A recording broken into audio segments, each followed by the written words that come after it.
Cubs are in the mix for a lot of different players, right? But how many of those are they going to add to their roster? And it might not have helped them last night against the Twins, but another starting pitcher is definitely something that this club wants to add. We're going to talk about the price that the Cubs are going to have to pay, which is being reported to be pretty high this year just because of supply and demand. We're going to get into that and more right here on the Cubs Baseball channel. Great to see you guys today. Like, subscribe, thumbs up, hit the bell, all things Cubs fans are good at and all things that, third place teams that are red probably would struggle doing.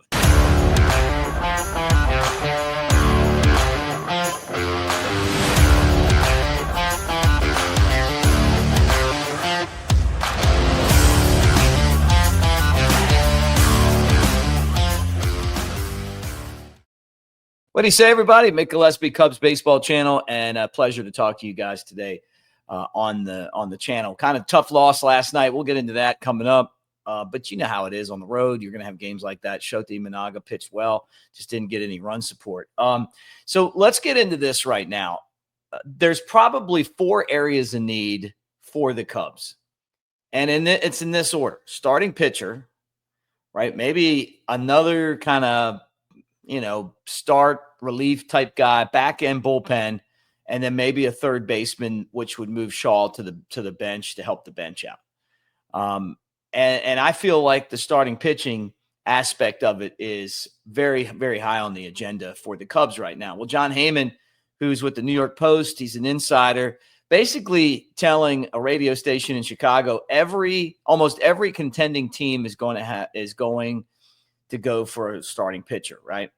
And this is true. I mean, you look at the Yankees need one, even though the Dodgers have like a whole team of starters that are hurt, maybe they go after somebody. The Giants could use some help. I mean, you go down the line and starting pitching, which it always is, very, very premium product, right?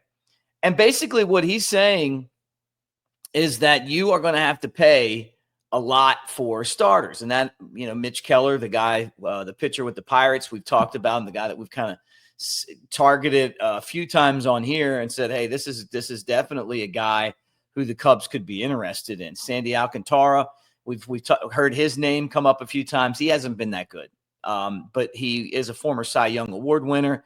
His teammate, Edward Cabrera, somebody that, the Marlins might get rid of. I'm sure that it's going to be a pretty hefty price just because he's not going to cost you as much and he's under team control longer, right? You get into guys like Seth Lugo and Joe Ryan. Are they on or off the market? That's the other question, right? And how long do you wait? Zach Gallen,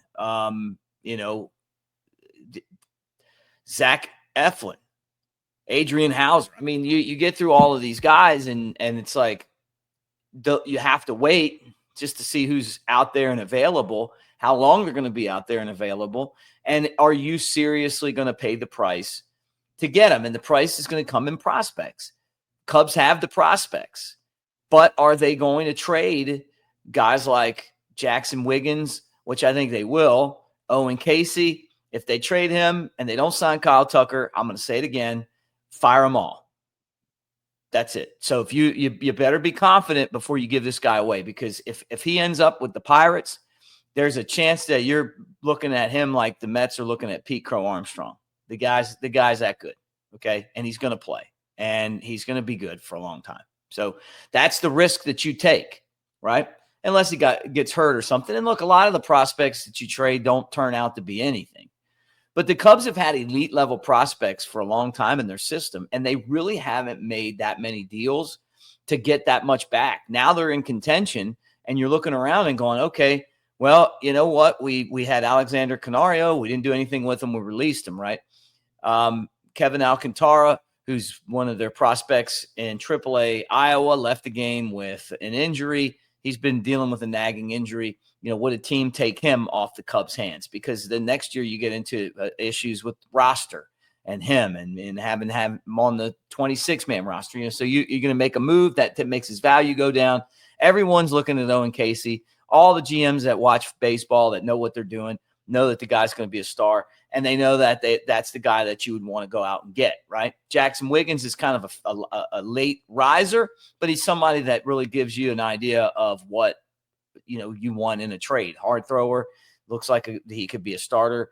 And in the big leagues, I think he could be a reliever right now if you wanted him to be. What are you willing to give up to get one of these guys back or two of these guys?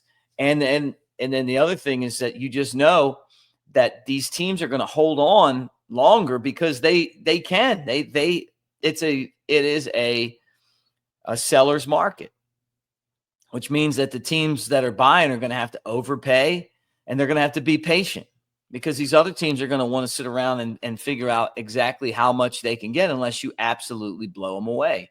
And that may be the scenario that the Cubs are looking at too, if they got the right deal. So as we move forward, we're still far away from the 31st and the trade deadline, but with the All-Star break taking some games out, it's getting closer and closer. And the Cubs are continued to be rumored to try to make deals to get this team better.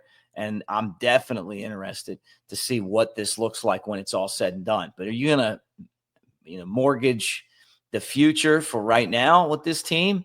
Last night's game shows you that they're really good, but at times they have trouble scoring. I guess every team in baseball goes through that with good pitching. But if you don't sign Kyle Tucker, a lot of this stuff is just a one-year deal. And that's the problem that, you have when you look at a franchise and you go, you making deals because you want to be good for a long time, or you making deals because you want to be good right now. And then the other thing is we want to win a World Series, right? So, hey, if you pull all the, you pull all the punches, then, and you win it, nobody cares. But if you don't, and then, you're a franchise that isn't good for a long time, that's a problem. How about this? Interesting, but there's a lot of talk out there that the Red Sox might be willing to part with Aroldis Chapman. By the way, pitching for Boston, he's having a pretty good year. I mean, you look at the numbers he's putting up. He gives you a lot of experience. You can use him at the setup role. You can use him to close. I know he's 37, but he's still pumping gas out there.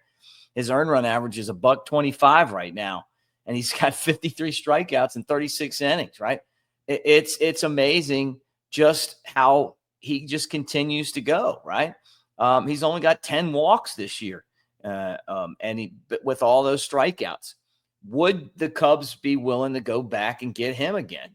I know that the trade last time worked. Would it work again? And would the Red Sox get a haul like like the Cubs had to give the Yankees to get Chapman back then? I don't know that he's as dominant now, but he's somebody else that you got to keep an eye on as this trade deadline continues. So I could see it.